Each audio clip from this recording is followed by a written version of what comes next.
Asian Americans report the biggest increase in serious incidents of online hate and harassment during the COVID-19 pandemic. It's about 17%, up from 11% last year. To talk more about this and so many other things, let's bring in Laura Misomi. She's the Executive Director for Rising Voices of Asian American Families. Thank you again for being with us. Hi, thanks so much for having me. If we can just start off, tell us a little bit more about the organization. Yeah, certainly. So Rising Voices of Asian American Families was founded in 2019. We actually only brought on paid staff right before the pandemic, right before everything kind of shut down. And our goal and mission is really to increase the civic engagement, community organizing, and leadership development for Asian American women here in the state. We do a lot of work on elections, so voting rights work, as well as trying to build community and create space for Asian American women to really talk about things that they've not really had opportunity to talk about before. Response from the public throughout this path that you're taking? I mean, I think for us, we know that there's a huge demand, there's a huge need for this type of organization and the work that we are doing. I would say that kind of in traditional civic engagement space, you see a lot of men as a general matter, but even more for Asian American women. So I think for us, it's really important that we raise our voices. I think particularly because of the stereotypes of Asian American women as being kind of meek and quiet. And I think especially now in this current time, it's really important for us to use our voices. And you know, it's really sad that it takes a tragedy for us to start talking about this on a national level. Of course, the shooting of 8 people in Atlanta recently. How does an incident like that open doors for you to have these important conversations? Yeah, definitely. I mean, I think one thing that is clear over the last year since the start of the pandemic, I think we have seen a huge increase in the number of incidences of folks using xenophobic, anti-Chinese language to describe the coronavirus. And we see the shootings in Atlanta as kind of being yet another example of the culmination of this anti-Asian American hate. And we would also say, too, you know, it is tragic that it takes an atrocity like this to kind of remind people of the history, the long history of anti-Asian hate and racism and the way that white supremacy shows up in the Asian American community, and particularly on Asian American women as well.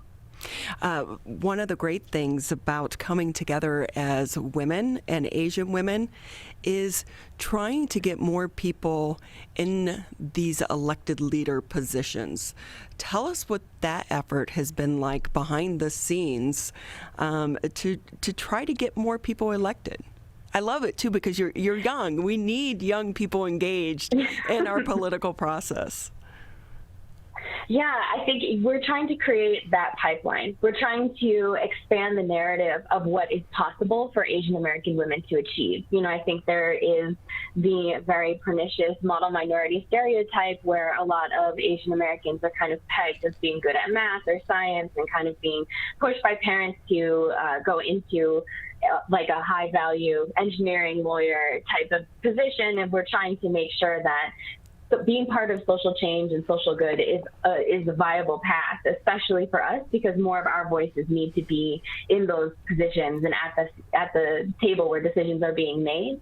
We're lucky in that, you know, on our board of directors, we have 2 elected officials, State Senator Stephanie Chang and also Macomb County Commissioner Mai Zhang.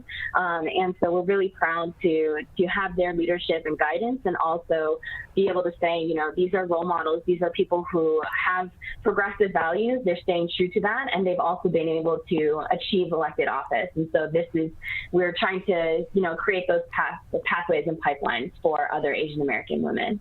How much of a challenge has it been over the past year because of the pandemic? You can't get out right now and knock door to door and have those conversations at fairs and community events like we used to be able to do. Yeah, I mean, it's been a huge challenge. I think in particular, we wanted to create space that was more culturally appropriate for Asian American women to gather. So we did a lot of community building potlucks in people's homes, et cetera, rather than just having a public meeting in the town hall or something like that.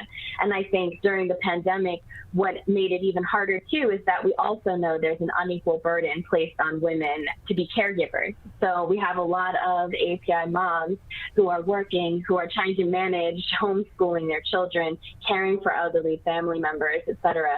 And so we know that all of this has been kind of compounding how challenging it can be to do organizing in this atmosphere.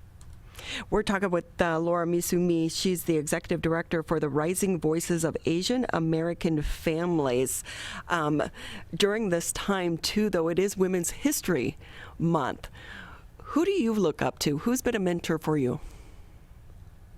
I mean, I think I mentioned previously, right, our board member, State Senator Stephanie Chang, she's always done an amazing job of both paving the way, but then also leaning back and looking back and offering that helping hand to people who are coming up behind. So she's amazing. It's great to be able to work with her on a regular basis. I think also Yuri Kochiyama, for me personally, I'm Japanese American, I'm fourth generation, and my whole family was incarcerated during World War II.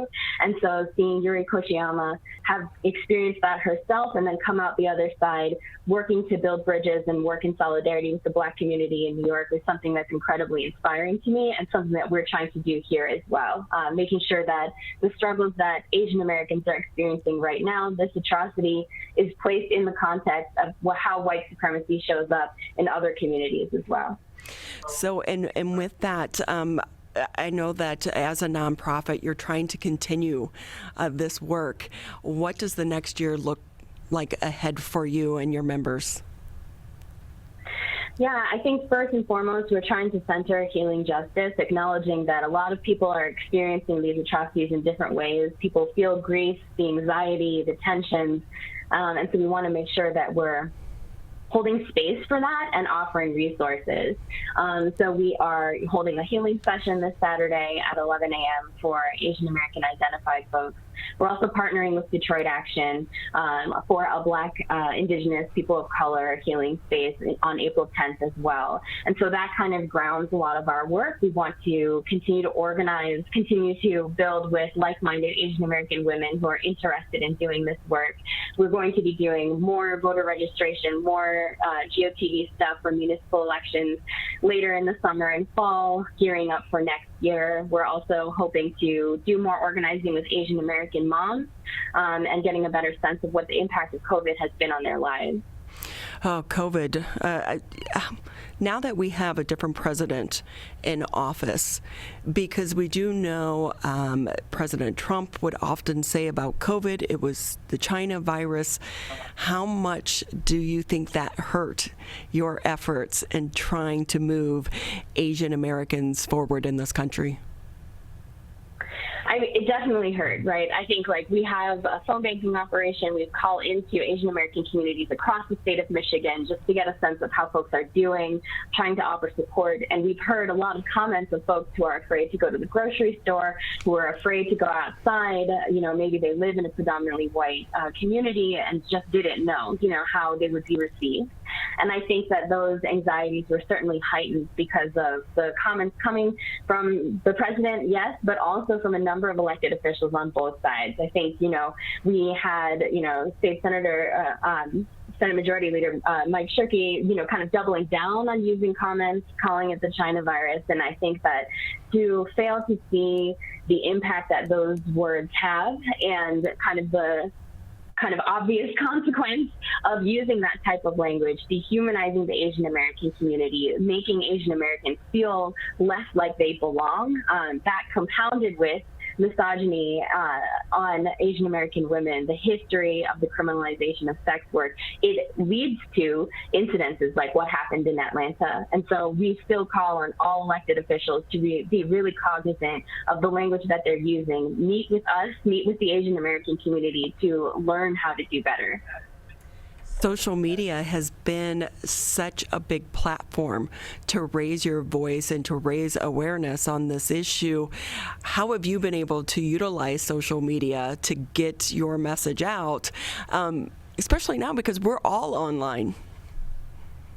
Yeah, definitely. I mean, it's been really helpful in a lot of ways, too, because I think what you've seen coming out of more mainstream coverage of this incident, particularly in Atlanta, is just a lot of focus on the shooter, trying to humanize him, trying to dive deeply into into his mindset, as opposed to doing what we believe to be the most important, which is centering the most impacted. And so for us to be able to use our social media platform to raise that and to say, as we center the most impacted, let's make sure that everything that we're doing from now on, any kind of policy, call to action, is focused on those victims, those most impacted. And for us, too, to be able to use social media to elevate the work of other amazing organizations like Red Canary Song and others, Answer Detroit in particular, to kind of highlight this intersection with the issue of the criminalization of sex work in particular, that's something that's really important to us as well. Yeah, that's been a long discussion when it comes to sex workers. Too often you're picking up the women and not the men. And, and so that is a conversation that needs to continue on. And hopefully by having organizations such as yours, we can come together and bring this a platform and get people elected into office that can take up these issues and make a change. But it's also about how do we break down and change these stereotypes from everything from Hollywood. You look at the movies, you look at Lifetime. How do we change the stereotypes overall? Yeah, I mean, that's a huge thing. I think that for us, one thing that we would call upon our white and other folks of color allies to really, in your own life, whenever there's an instance, say, of friends who are making a China doll, or like, we love you long time, like these types of comments that come up a lot that have been, part of my growing up, my history too, not standing by and letting that happen. Being able to call that out immediately and be able to say, like, that's messed up, or have a real conversation with someone about why they feel like it's appropriate to say comments like that. Those types of interpersonal things are really important to make sure that people just start having a little bit more reflection on why they have these views. And with that, too, how do you have those conversations when people say things and they're not meaning it to be mean, but more out of curiosity? My niece is Asian, and she is constantly being asked, "What are you?" So how do you have these conversations and do it in a way to educate people? But, and not leave them, she doesn't know how to address that. She's like, what do you mean? What am I? I'm American. Yeah, I mean, that resonates deeply with me, and I'm sure it would resonate a lot with your Asian American audience as well. I think, for one thing, it is about what does it mean for folks to do their own work and educate themselves on the history of Asian Americans in this country? My family's been in this country for over 110 years. We've been here. We've been a part of the fabric of this country. There's so many resources available. So I think for first and foremost, what does it mean for us to have a fully funded education system with a well-rounded, diverse curriculum that gives folks the tools and resources to learn about other people that maybe they don't see every day? I think patience and the willingness to be wrong, the willingness to ask questions, and be not afraid of asking these questions of your friends and family who you trust is really important as well. I think also a reminder, it puts a huge burden on Asian Americans and all Black and brown folks too, to have to be the ones to kind of do the educating. And so, huge props to your niece. I feel for her because it is really challenging. And I think it is about being able to make sure that the question gets turned. How come you think that, why do you ask me that question? What makes you think that I'm not American? What about this situation kind of makes you feel like you can ask me that question? I'm curious, because what it's really trying to get to the bottom of is, what is your underlying assumption about who gets to be American and what does an American look like? And so being able to try to encourage children especially to start questioning those assumptions, being more open-minded, and just, continue to have those conversations with your children if your children happen to be the ones who are asking the Asian in their class, what are you, or where are you from, Right. And, a lot of it starts with our textbooks. We forget that history was written mainly from the viewpoint of a white male. And so we have huge chunks of our history that hasn't been documented and shared and passed along generation after generation. Yeah, I think that's definitely true. You know, I was born in San Francisco, grew up in Massachusetts, came out to U of M for undergrad, and I remember being in an Asian American literature class where a classmate who went to school in Michigan was saying, you know, oh, I'd never heard of the Japanese American incarceration camps during World War II, and here's someone whose family, you know, had gone through it.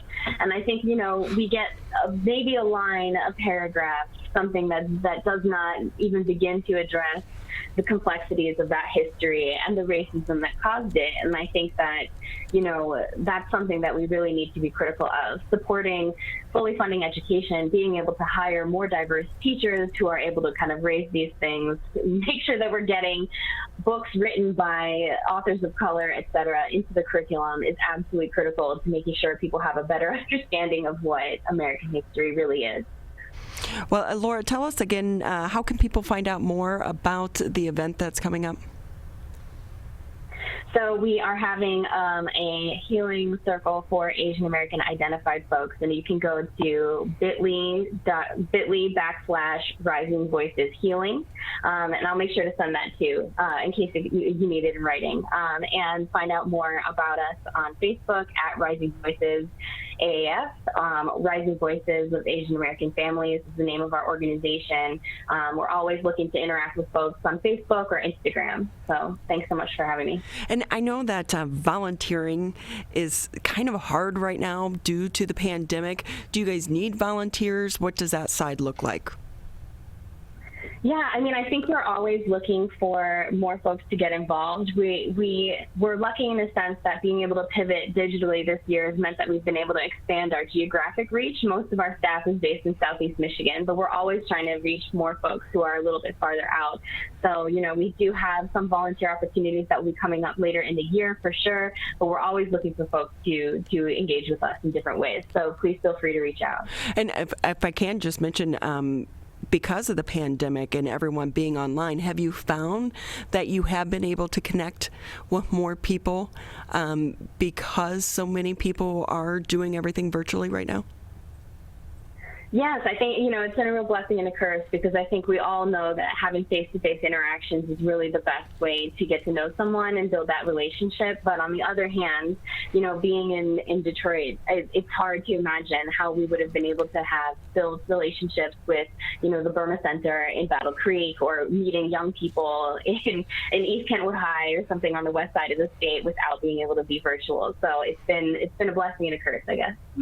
So, well, we're glad that you stayed. Following a University of Michigan. Go Blue? Go Blue. We like to say that just because Tyler is a Spartan. It's okay. Oh, nice. Yeah. Well, we're still in the tournament, both sides, women and men, so I'm watching for sure. Exactly. What'd you get your degree in? Political science and Latin American and Caribbean studies. That's awesome. That's awesome. Well, we so appreciate your time, and also thank you for the work that you're doing. I know that it can be challenging at times, but we need people such as yourself and the younger generation to continue this conversation, but also push for people to get involved in the political process. So, Laura, thank you again. All right. Thank you so much. Appreciate it.